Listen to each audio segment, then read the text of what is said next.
live TikTok. Hapa kuna mtu hata Sola anaweza sema live TikTok. Vyombo zangu zote hii kabati yangu inakuanga na strong nini? Hizo mavitu za kupanga vyombo. Saa 9 ya usiku nikiwa live. Nilisikia kabati ikifanya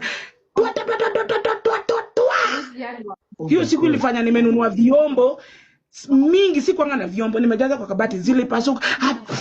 Hadi nilikuwa namulika kwa TikTok. Nikamwambia watu nini hii inanifanyikia? Niletewa kuku na sikukula. Sitaki kujaji Cindy by the way. Sitaki kumjaji. But niletea kuku nikapeana. Saa 9 vyombo yote ilikuwa imepasuka. Usiku. Mayo. Vyombo yote ikapasuka. Boss Kanu ni rafiki yako. Hapo ndi wangu wako kwa dirisha ya choo. Hapo ndi huyu wangu. Tumetoka na Cindy nje. Polisi na kaambia nilikuwa nataka kukojoa. Boss Kanu mimi sipendi kuvaa hii katakundu juu nimevuruta kinembe. So nasikia nikitembea na nidinya. Hii katakundu sivangi. Majirani utanisaidia tu na kwa rana kwanga very funny. Funguka. Utanisaidia tu kwa leo kwa hii platform yako. Nimevaa hapo funguka. Hakuna shida. Sasa hii kitu inaitwa katakundu nasikianga inanidinya nikitembea.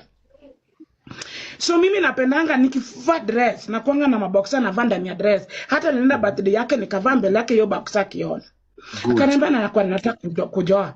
Nikamwambia ina shida ingia ukoje. Mimi nakuanga very very friend, nikikupenda nimekupenda hata kwake sikuwa najua anaishi wapi. Hapo ndio ako nyuma ya dirisha. Anasikia kamera za Cindy nafanya kaka. Anapiga hizi siwadi picha. Pole sana. Mtoto wangu huyu ni mjanja. Ananiambia Cindy akateremka chini. Mtoto akaniambia mama, unajua Cindy alikuwa anapiga boxer zako picha. Kumbe intention ya urafiki ni kuchukua hii boxer aenda atumie ex boyfriend. Oh no. Huyu boyfriend ndiye ajue kuna mtu kwa hii nyumba ananitomba aniwache. Juu mtu alimwambia nitabayanya kwa nini nyumba. Hiyo ndio wivu alikuonea. Ikamuuma. Akatuma zile boxer. Hata kama ni wewe Boscar umetunua boxer utaninunulia nyumba. Siwezi. So akaribu relationship kapunguluka puangala. Don't trust any friend in your life. True. Na sikufichi. Nikapigia Evans wao tukakutana mahali tena Harris. Nikamwambia Evans kenye imenifanyikia. Cindy akamwambia Evans ambia Nyakwara nisamee. Evans wao I swear I will never lie to you. Tulikuwa Abanji moja. Nikasema mbele Evans tukiwa hapa kanambia nilifanya lakini anisamee. Siku na anaruka. But hiyo siku alikubali nikamsamee.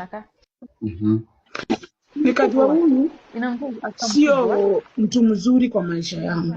Nikamuondokea. Thank you for the gift my love. So kukaa kidogo. Okay, wacha nifike hapo. Endelea kuniuliza maswali. Thank you my brother. Sasa hapo vyombo vimeshapasuka. Thank you. God bless you. Mungu akuzidishie ulipotoa. Niko hapa ambapo vyombo vimeshapasuka. Mwisho wa siku ngodha ngodha au boxer. Oh my God. Thank you my dad. Oh my God, thank you so much. I really appreciate you. May you never lack. Makofi kwako tafadhali tukiendelea. Thank you. So hizi picha zinapigwa kwa ajili ya wewe kuja kuanikwa kwa mwanaume ambaye uko naye kukuharibia. Hata sikuwa na mdate, akili yake ilijua nina mdate. Akatuma zile picha kwa huyu kwa kuongea kwa WhatsApp ati mimi siku moja nitanulia huyu Nyakwara nyumba. So hizi picha hata kuna wada anatumianga. Mimi ndo niliharibu na mimi nitatengeneza. Sikuwa na mdate, alikuwa gifta wangu. Okay. Ulibleach. So kubleach kwa kama una uwezo ya kubleach madam endelea kukarara. Moderator please.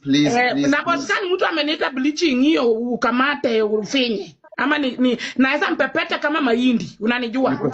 yuko Shakahola already. Nitampepeta Guys, mbele ya nita bustani. block. Wait, Amani wanani na ujue siogopi. Nitawapepeta moja kwa moja. na Haya. nitawablock. Endelea. Guys, platform yangu huwa nikileta mgeni huwa sitaki negativity. Awe mbaya awe mzuri, Mungu ndo amemuumba. Andika nikublock, andika nikublock tena. Usijifanye niko kwenye Ramadhani nikaona siwezi kukuinua. Thank you, very important. Tukwa kwa nini Mboskana nakuja? Hata niulize swali nitawajibu. Tutafika huko kote. Tukafika kote. Kwa nini unahisi aliamua kupiga picha hizo ngodha apelekewe mwanaume? Unafikiri reason ilikuwa ni nini? Kuniharibia ili nisibaiwe ile nyumba. Ulikuwa ubaiwe nyumba kweli? Yes. Na hadi leo hii nahisi bado kwa mtaro ya mafi juu ya rafiki. Nyumba. Oh my God. Really? Kumbe kitu ni serious. Rafiki akaniharibia. Mbona mimi sipendi nini? Cindy is my friend.